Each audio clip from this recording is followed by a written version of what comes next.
I never thought I'd be the guy sitting here, writing out how I found out my wife, Lisa, was cheating on me. We'd been together for over 10 years, got married young, and honestly, for most of that time, I thought we had a good thing going. Sure, there were some bumps like everyone's relationship, but nothing that seemed insurmountable. We had our routines, our inside jokes, plans for the future. That's why when I started noticing small things changing, I didn't think much of it at first. It all started about 2 months ago. Lisa, who's always been a bit of a bitch about her independence, suddenly became distant. She'd cancel plans without a real explanation, disappear for hours without telling me where she was. She'd be snippy about the smallest things, and I could tell she was hiding something.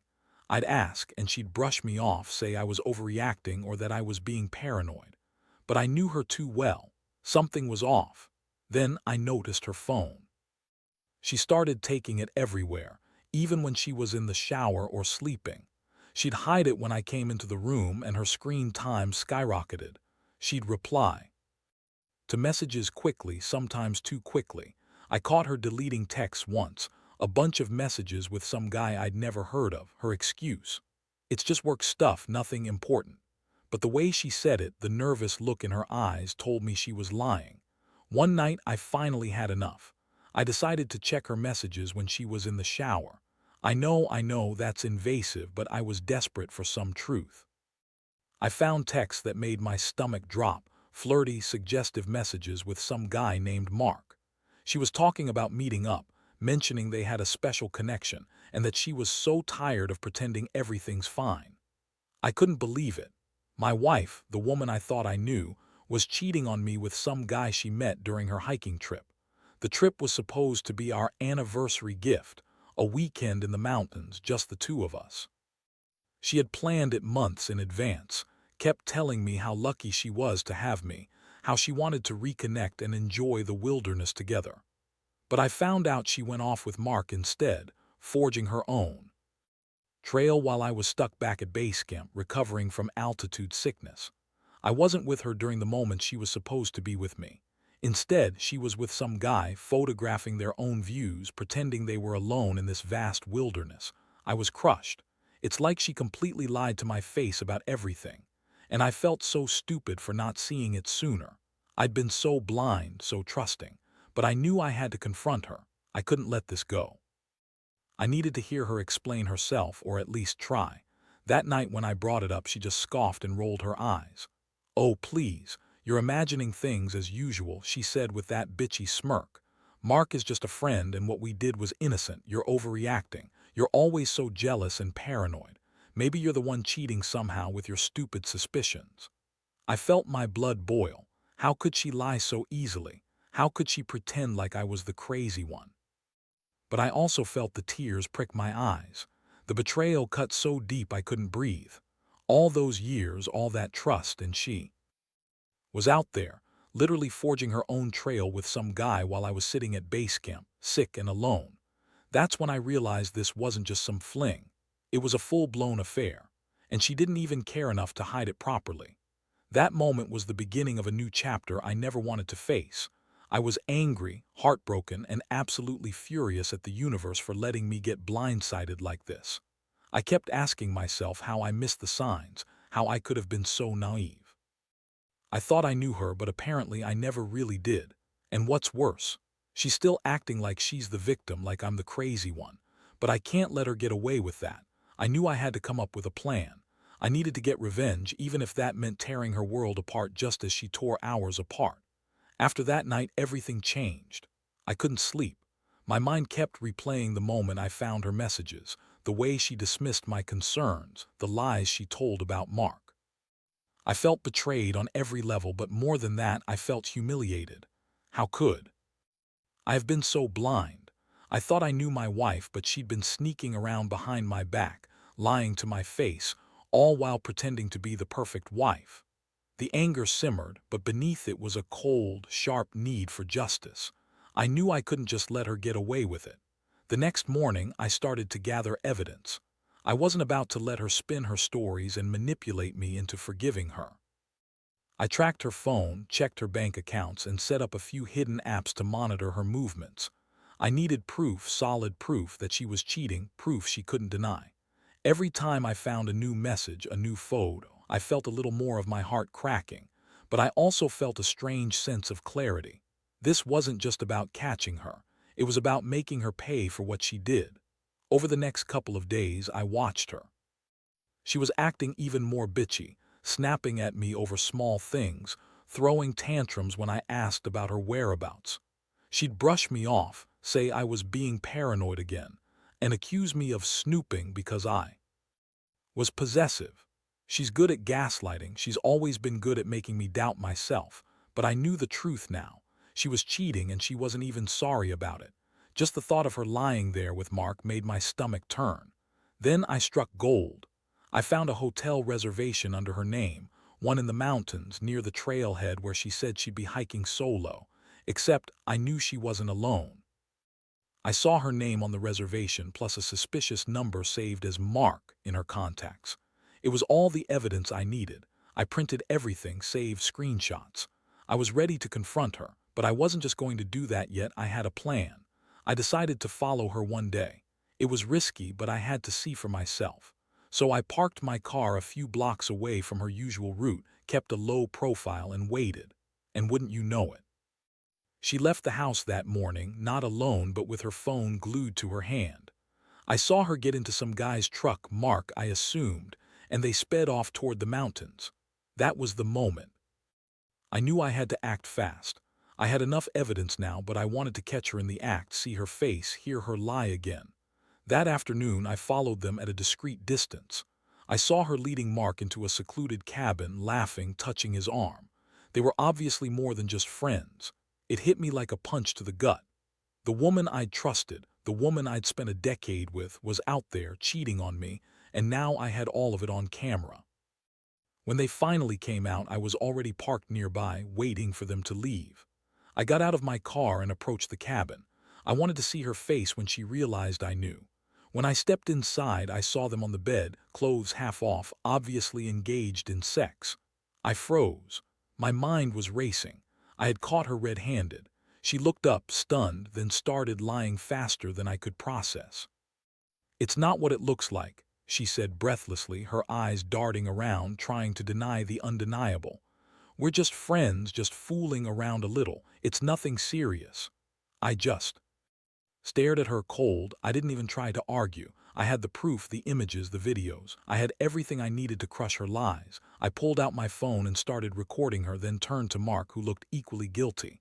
I felt my fists clench, but I kept my voice steady. "You both lied to my face. You thought I was too sick to see what was happening, but I saw everything. I saw you, Lisa. I saw you cheating on me with Mark. You're done."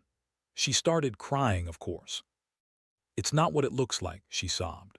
"I didn't mean for it to happen. I was lonely and he's just a friend. It was a mistake, just sex, that's all, I swear." Her words sounded hollow. I knew better than to believe her. I felt rage, betrayal, heartbreak all flooding me at once. But I also felt a strange sense of relief. I finally knew the truth and I could decide what to do next. I left the cabin, took everything I'd gathered and drove back home. That was the moment I decided I wasn't going to let her manipulate me anymore. I was done playing the fool. I was done pretending I didn't see what she'd done. I knew I had to confront her now, face to face, and tell her the consequences. But deep down, I already knew what I had to do. This was the end of our story. When I got back home, everything felt different. The house was still the same, but I looked at it through a new lens, like I was seeing everything for the first time. The photos of us, the memories, they all seemed tainted now. I had the evidence I needed, but I wasn't in a hurry to confront her right away. I wanted to think, to plan my next move carefully. Still, I knew I couldn't avoid it forever. She had to explain herself, or at least try to. That evening she was waiting for me in the living room, her face already pale, eyes darting around nervously. Her bitchy smirk was gone, replaced by a look of guilt that she couldn't hide. I sat down across from her, put the phone on the coffee table and looked straight into her eyes. "So," I started, voice cold and measured. "I saw everything. The texts, the hotel reservation, you and Mark in that cabin. Care to tell me what the hell is going on?" She opened her mouth to deny it, but I cut her off. "You lied to me, Lisa. You lied about everything. You said you were hiking alone, that it was just a little trip to clear your head, but I found you in bed with him. Don't even bother trying to deny it anymore." She fidgeted, biting her lip, then finally burst out. "You don't understand. It's complicated. I didn't mean for it to happen. Mark's just a friend I met during that damn hiking trip. He's been helping me deal with everything and we just clicked. It's not about the sex. It's about feeling alive again. You've been so distant, so obsessed with work and your stupid altitude sickness. I was lonely and Mark made me feel wanted." I couldn't believe what I was hearing. Her excuses sounded so hollow, so typical of her. She always was good at spinning stories, twisting the truth. I felt a deep wave of anger rise inside me. How could she be so callous? After all these years, she was just throwing everything away for some guy she barely knew. And her reasoning, feeling alive, really. She was throwing away her marriage, her vows, everything we built over a stupid affair because she was lonely. I shook my head. That's bullshit. You cheated because you wanted to cheat, because you're bored or whatever excuse you want to make. But don't think for a second I'll just forgive you for this. Do you even get how much you've hurt me? How long you've been lying to my face? My voice cracked a little there and I saw her flinch. She knew she was losing control, that I was finally seeing her for what she was. She started crying then, big tears pouring down her face. "I'm sorry," she whispered. "I didn't mean to hurt you, I didn't know what to do. I felt trapped and Mark made me feel alive again. It was a mistake, I swear. I love you, I do. I don't know why I did it." Her words were crocodile tears, but I didn't buy it. She'd been lying from the start, and I wasn't about to let her manipulate me again. I stood up and looked down at her. "You want to talk about love? After what you did? Sorry, Lisa. Love isn't supposed to hurt this much. You've torn me apart and I don't think I can ever trust you again. And honestly, I don't want to be with someone who throws everything away for a quick fling." I knew I was making a decision then. I had enough evidence, enough pain, enough betrayal. It was time to decide whether I was going to fight for this marriage or walk away. She looked at me, eyes begging, voice trembling. "Please don't do this, we can fix it. I'll go to therapy, I'll do whatever it takes, just don't leave me." But I knew better. You don't cheat on someone for months and then expect everything to be okay just because you say sorry. Sorry doesn't fix the damage done. I told her I needed time to think, that I couldn't just forgive her overnight. I went into the bedroom, closed the door, and sat on the edge of the bed. My mind was a mess. Part of me wanted to scream, to break something, to lash out. Other part just felt numb. I kept replaying everything, her lies, her crying, her trying to manipulate me. The trust was shattered and I didn't know if I could ever rebuild it. I realized I was at a crossroads. Either I let her keep spinning her lies or I took control and decided my future. I knew one thing, whatever happened next, my life would never be the same. That betrayal had cut too deep. I had to decide whether to fight for her or to let her go and reclaim what little sense of peace I had left. The next few days were the hardest of my life. I stayed in the house, but I felt like I was just going through the motions. Every time I saw her, she'd have that false, manipulative smile, trying to convince me everything was okay, that we could work through this. But I wasn't buying it. I saw right through her. And honestly, I was done pretending. I couldn't look at her the same way anymore. The woman I married, the woman I loved, that person was gone. Replaced by someone who could betray me that deeply, lie so effortlessly, and then cry crocodile tears. When caught, I kept thinking about what I should do. Part of me wanted to pack my bags, walk out, and never look back. But the other part, the more rational part, knew I needed to think clearly. I wasn't just reacting out of anger anymore. I was making a decision about my future. Did I want to stay and fight for a marriage that was already broken? Or was it time to cut my losses and start over? One afternoon, I finally sat her down again. I told her I needed to know truthfully what she wanted. Did she genuinely want to fix this, or was she just trying to manipulate me into staying? Her eyes flickered and she hesitated before saying, "I want to stay. I love you. I don't want to lose everything we have." But her voice lacked conviction and I could tell she was still lying, still trying to cover her ass. That's when I realized I couldn't trust her anymore. Not fully. Maybe she was telling the truth in that moment, or maybe she was just saying what she thought I wanted to hear. Either way, I knew I had to protect myself. I decided. I'd give her a chance to prove she was serious, by leaving her for a little while, giving us both some space. I told her I needed time to think, to figure out whether I could even forgive her, let alone rebuild what we lost. The plan was simple. I'd stay in the guest room for a bit and she'd have to face the consequences of her actions. I wasn't going to make any rash decisions, but I also told her I'd be watching, listening, checking her phone, her messages, everything. She didn't like it, of course. She called me paranoid, insecure, stupid. That typical bullshit she always pulled when she knew she was caught. I didn't care. I was done making excuses for her. For those few days, the house felt like a prison. I felt like a shell of myself, angry, betrayed, and exhausted. I started questioning everything I believed about love, trust, and commitment. I wondered if I'd ever be able to look at her again without feeling this burning ache in my chest. Every time her phone buzzed, I'd feel that flash of panic, that fear that she was talking to Mark or some other guy. That fear kept me awake most nights. Then something unexpected happened. She finally broke down and admitted she was afraid. She wasn't sure she wanted to lose everything either. That's when I knew she was starting to realize the gravity of what she'd done. But I also knew that words weren't enough anymore. Words are easy to say, actions are what matter.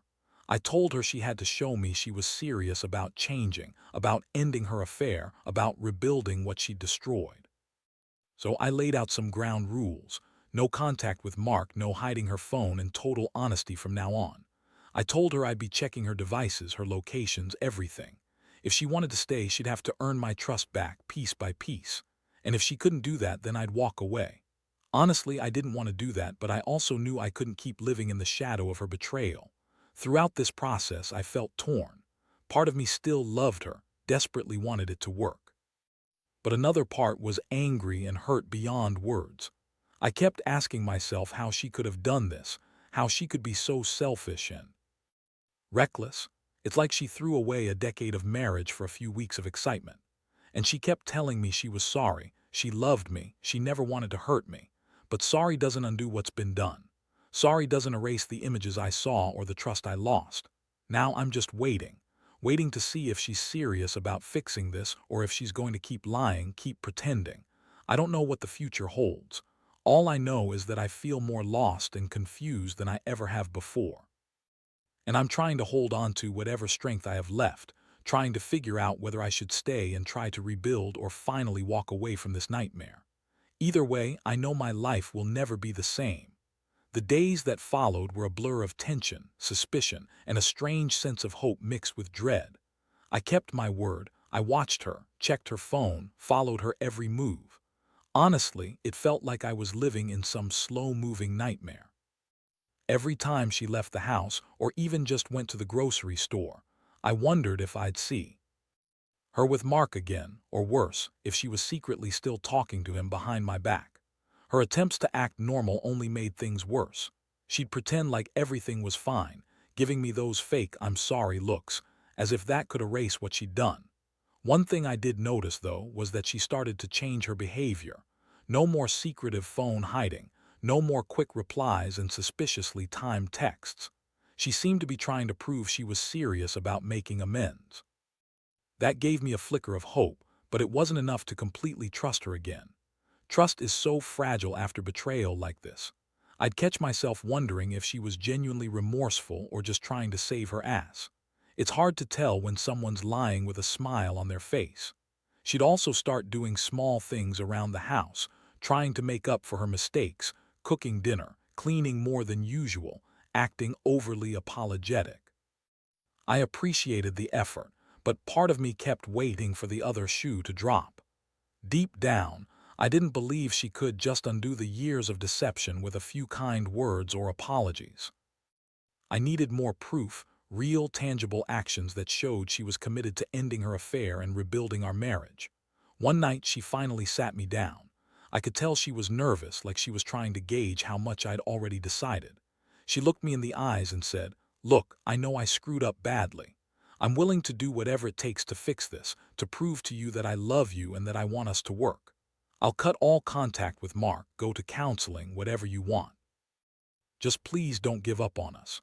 Her voice cracked at the end and I saw genuine tears in her eyes. It was the first real attempt she'd made to show she was serious.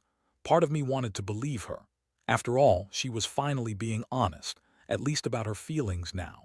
But I also knew better than to take her words at face value. Actions speak louder than words, as they say, and I've been burned too many times to just trust her again overnight. Still, I told her I appreciated her doing that, but I needed time.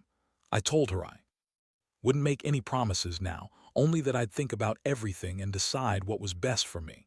That night, I lay awake again, wrestling with my emotions. Part of me wanted to forgive her, to forget everything and try to move on. The other part screamed at me to leave her, to walk away from the woman who'd betrayed me so thoroughly. It felt like my heart was torn in two. I kept asking myself how I could ever trust her again after this. How do you rebuild a foundation that was shattered so completely? Can a marriage survive something like this? I started to realize that forgiving her wasn't just about saying, okay, it's fine, but about whether I could genuinely move past the pain, and whether I wanted to. I knew I had to be honest with myself.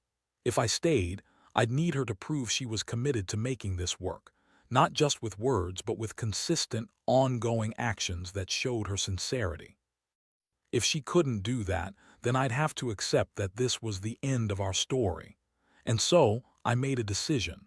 I told myself I wouldn't rush into anything. I'd give her a chance to prove she was serious, but I wouldn't hold my breath. Trust, once broken this badly, isn't easy to repair. It's going to take more than apologies. It's going to take time, effort, and a whole lot of patience. And honestly, I wasn't sure if I had the strength for that. I was tired of feeling like a fool, tired of feeling betrayed, tired of feeling like my entire life was turned upside down overnight. But I also knew that I had to protect myself, emotionally, mentally, and legally if needed. So I decided I'd wait to see if her actions matched her words, wait to see if she could truly change or if she was just trying to manipulate me into staying. Because at the end of the day, I realized I deserved more than a half-trusted marriage built on lies.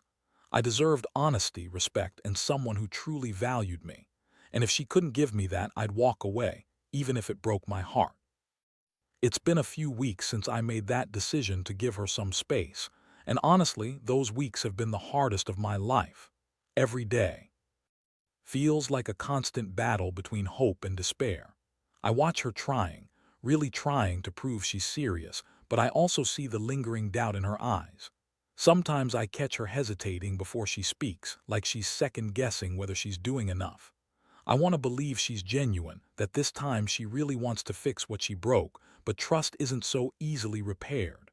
I've learned a lot during this mess, about love, betrayal, and myself. I've realized that no matter how much we tell ourselves that forgiveness is possible, it's a long, arduous process. It's about action, not just words. And it's about whether you can look into someone's eyes and believe they're truly sorry. I've also learned that betrayal cuts deep, and sometimes the damage is irreversible. You try to hold on to the hope that things can go back to how they were, but deep down, you know some wounds never fully heal. I eventually decided I couldn't keep living in limbo. I sat her down one last time, looked her straight in the eyes, and told her I made my choice. I told her I'd given her every chance, but I couldn't carry the weight of broken trust anymore. I told her I was choosing to walk away because I deserved better, someone honest, someone faithful, someone who wouldn't betray me and then lie about it. It was one of the hardest things I've ever done, but I knew it was the right move for my sanity and my future. She broke down completely when I told her I was leaving. Tears, begging, promises to change. Everything she'd been doing these past few weeks seemed to be an act, a desperate attempt to hold on to what was slipping away. But I'd made up my mind. I told her that I wouldn't stay just because she was crying or because she said she loved me. Love isn't enough when trust is gone, and I had to walk away with my dignity intact. So I packed some things, told her I needed space to heal, and left. I didn't slam the door or curse her out. I simply walked out of the house, feeling like I was finally reclaiming a little of myself. It was a bittersweet moment, relief mixed with heartbreak. But I knew I had to do this for my own sake. Now, sitting here, reflecting on everything, I realize how much this has changed me. I've become more cautious, more wary of who I trust, but I also feel a strange sense of liberation. I learned that sometimes love means knowing when to let go. No matter how much you want to fix things, you can't force someone to change or to be honest. And honesty, I've come to see, is the foundation of any real relationship. If there's one thing I want others to take away from this, it's this: trust is precious and fragile. Once broken, it's almost impossible to fully rebuild. But more important, know your worth. Don't stay in a relationship where you're constantly questioning, doubting, or getting hurt. Love is supposed to make you feel safe, valued, and respected. If it doesn't, then maybe it's time to walk away and find your own peace. I don't know what the future holds. Maybe I'll find someone new someday. Maybe I'll be alone for a while. But I do know one thing. This experience has taught me to listen to my instincts, to value myself enough to walk away from betrayal, and to never settle for less than I deserve. Life goes on, and I'm choosing to move forward, stronger and wiser than I was before.